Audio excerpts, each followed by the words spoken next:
Assalamualaikum warahmatullahi taala wabarakatuh.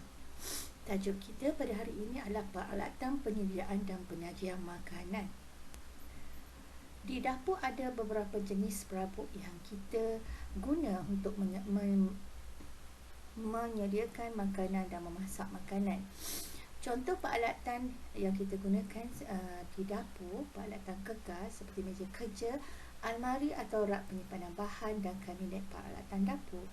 Manakala alatan kelab kain-kain pembersihan atau untuk pembersihan seperti mop, penyapu, penyodok sampah, kain pengelat boleh terdiri pada kain pengelat pinggan dan juga kain pengelat meja, tetapi mesti dikhususkan penggunaannya. Kain maslin untuk menutup makanan dan juga menapis cecair, kemudian kain pengelap. Terdapat beberapa jenis pisau yang biasa digunakan terutama oleh pengendali makanan seperti chef-chef di hotel, tetapi di rumah kita kemungkinan hanya beberapa jenis pisau sahaja. Yang pertama, pisau tukar masak atau chef knife, bentuknya lebih lebar, banyak kegunaannya.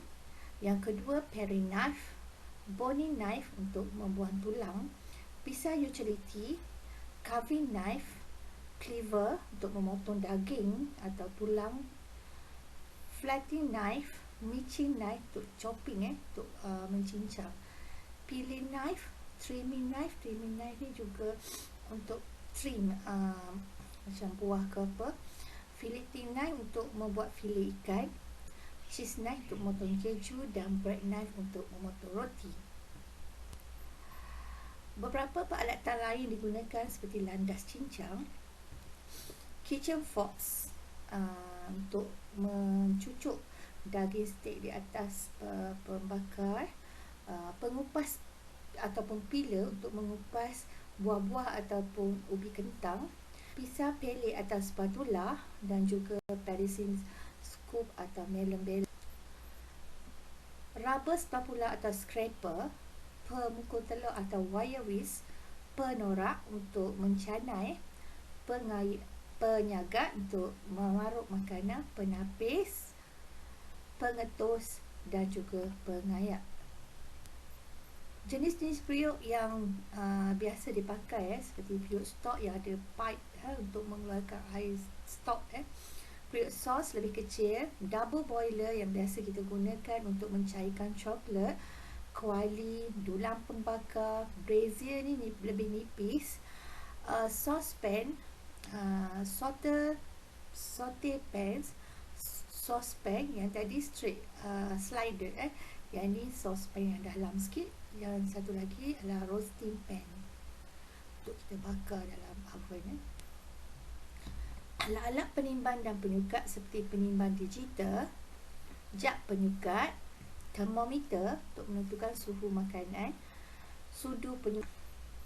Alat penjimat masa yang digunakan di ruang dapur seperti pengadung, yang ni pengadung industri besar, kita ada yang rumah ada mixer yang kat rumah tu, dan biasanya perkakas pengadung ni disertai dengan perkakas dia iaitu seperti wire whisk atau belun yang adunan cair seperti telur dan gula, dough arm atau dough hook ni untuk adunan yang lebih keras untuk menguli tepung, seperti dough pastry, dan ini paddle atau beater untuk adunan yang lebih cair seperti batter, margarine dan gula.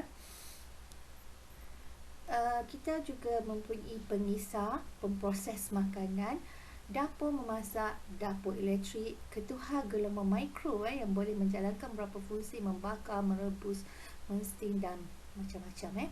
Penggoreng celup, maknanya dia ni kalau kita goreng minyak penuh, minyak yang banyak, biasa di KFC dia guna yang lebih besar. Griddle, tempat bahagian atas tu tempat pemanas, kita boleh goreng telur, pan, roti jala, steak dan sebagainya. Alatan-alatan penyejuk yang kita gunakan di dapur biasanya peti sejuk beku, itu untuk beku sahaja yang tahan 3 bulan, ataupun kita boleh panggil dengan freezer, dan chiller ni pendingin untuk makanan yang tahan lama, untuk kita letak chiller. Peralatan menghidang, yang ni peralatan lebih kepada hidangan buffet, iaitu Bain Marie. Dia ada air panas kat bawah, maknanya air panas tu gelegak mendidih, menyebabkan makanan kat atas tu panas. Yang biasa kita nampak di kenduri-kenduri adalah chafing dish. Dia juga mempunyai penunu api kat bawah, dan di bahagian lapisan bawah tu kita kena letak air supaya makanan kita tidak hanyut. Dan juga hot and cool display cabinet, yang ni biasa berada di restoran atau di kedai-kedai yang mana dia boleh sejukkan makanan dan juga memastikan makanan sentiasa panas untuk display kat kedai. Antara peralatan yang lain iaitu peralatan crockeries yang kategorikan sebagai crockeries. Crockeries ni ialah perkakasan menghidang seperti pinggan, mangkuk, cawan, piring yang dibuat daripada Chinaware.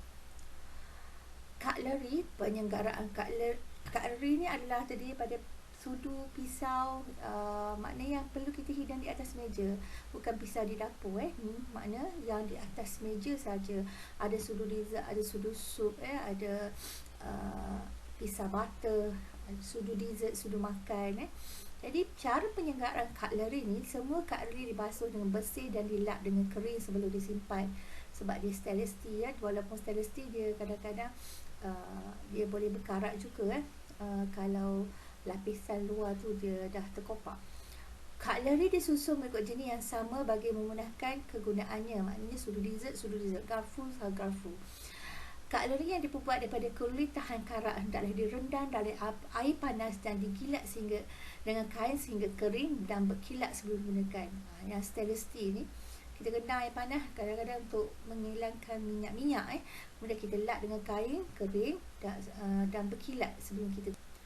Glassware. Glassware. Gelas, kalau tengok dalam buku teks, banyak jenis gelas. Ada goblet, ada sundae glass, ada wine glass dan sebagainya.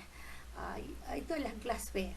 Jadi cara pengenalan glassware ni, gelas dibasuh secara berasingan daripada peralatan menghidang yang lain menggunakan air suam bersabun, bilas dan toskan. Glassware berkaki perlu digantung secara terlangkup. Peranggu meja, cara kita nak menghidang di atas meja. Terdapat beberapa jenis peranggu meja. Yang pertama, sajian Melayu. Sajian Melayu ni makan dengan tangan. Jadi gelas berada sebelah kiri dan disertai dengan jug air basuh tangan lah kalau tradisional. Sajian India ada yang makan dalam pinggan besi, tapi yang ni cikgu tunjukkan adalah yang makan atas daun pisang. Dia ada, nak kenali India ni ada 4 mangkuk yang ada tangkai tu. Sajian Cina senang, dia ada mangkuk semua, termasuklah air pun, air teh Cina diminum dalam mangkuk teh.